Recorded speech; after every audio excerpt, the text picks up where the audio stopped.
Hi, welcome to Richland Community College's Multi-Purpose Lab.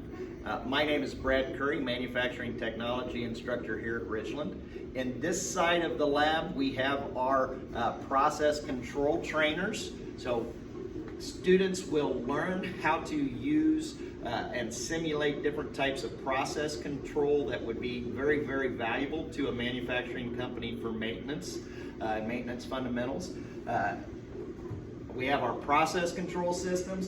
Back in the back, we have our electronic drive system trainers as well. So if you are very interested in high-tech careers in electronic control systems, programmable logic control, hydraulics and pneumatics, this is one of the areas where you would come in and do your hands-on training to learn how to use all of this equipment and program and operate and perform maintenance techniques in the manufacturing plant.